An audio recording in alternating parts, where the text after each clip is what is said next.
don't think any of us are really surprised to see Twitter declining. I think one of the things that we've been talking about at Salesforce and in the social studio team is, where is the growth opportunity for Twitter? Where is the continued growth as we see social mature?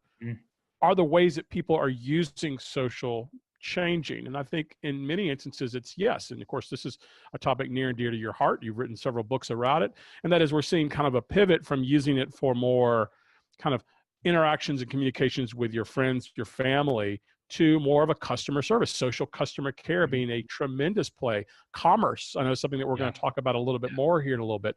So as we see the social channels kind of going after finding new audiences, a lot of that kind of has to revolve around finding new uses of the platforms themselves. What's interesting now is that thinking of channels as a unique place to deploy a particular strategy is absolutely showing itself perhaps most dramatically on Instagram. Our second topic this week on our 2019 Social Trends to Date live broadcast of the Social Pros podcast.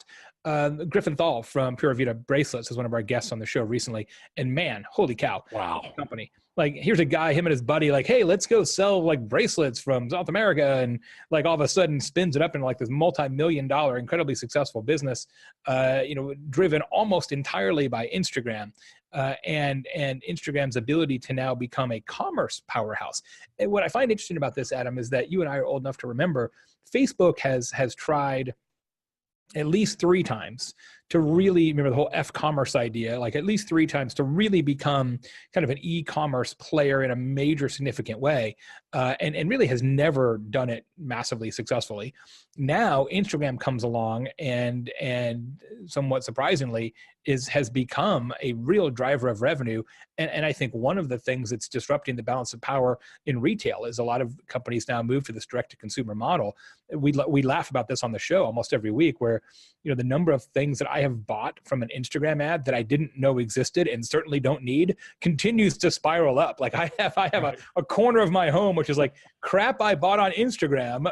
It's like here's my take. I mean, I'm not saying this is Griffin's thing. It's this version of the late night TV info. Boom, took the word right out of my mouth. That's exactly it, right? It's like the ShamWow, but on Instagram, and it is serious. I mean, I think we're just scratching the surface, and I think it's gonna be fascinating to see where we're at, just even in a year. Are you surprised that we haven't seen, at least in the U.S., the largest retailer here in Amazon, get more involved with social and especially social commerce? I mean, they facilitate everything of that last, not the last mile, but they facilitate everything from hitting the green button to getting it on your doorstep, usually in some cases here in Austin the same day. Are you surprised they haven't kind of created APIs and things to make this easier for maybe not necessarily the largest retailers in the world, but someone, kind of doing what Etsy's trying to do? Mm-hmm. Yeah, it's fascinating. I mean, I feel like they really want everybody to be on their platform because they've got all the data gathering and algorithmic capabilities on Amazon.com. So any behavior that happens outside of that core platform, I think, hurts them a little bit. So my guess is that's the issue, right? That they would really prefer everybody to and not like they have a traffic acquisition issue, certainly, but that is an interesting thought that maybe they could do some testing, if nothing else, with some of their house brand products, right, which continue to get more and more numerous on there. I read an article, interestingly, I think it was in the New York Times or Times Magazine, about how Amazon has now created dozens and dozens and dozens of brands, and they're just making brands all the time because they're like, okay, we got to sell like 14 million generic pillowcases. Let's create a brand. And they've just got graphic designers are just making brand logos of like, house brands to spin stuff up. So to me, the play would be to take some of those brands, right, that don't really have any true brand equity, and then test social media commerce with them. How do we secure rights to be able to use that content that our fans have said about our product as marketing, as endorsement? And I think that's an interesting legal space. It's an interesting technology space, and it's an interesting pivot for social media in general.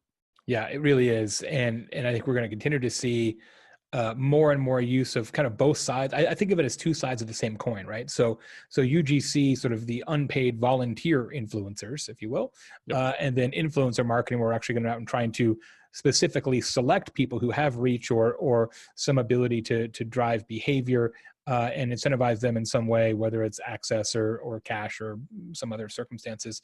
And I think we're going to keep seeing more and more chips being put on those numbers, just because the organic social approach is even when done well, waning in reach. And so the question then becomes, do I want to pay an influencer, or I use the same budget and buy an ad? Because ultimately that's the decision you're making, right? If you accept the premise that organic social might work, but isn't as controllable, you got two choices. You can either pay influencers to spread, or you can buy ads and spread it yourself. And that's a very interesting choice to make, because it presents a very different message to the consumer. I guess the best possible situation would be one and then the other, right? Like, so do some influencer work and then take your best influencer content and then put paid behind that. Come over the top on that.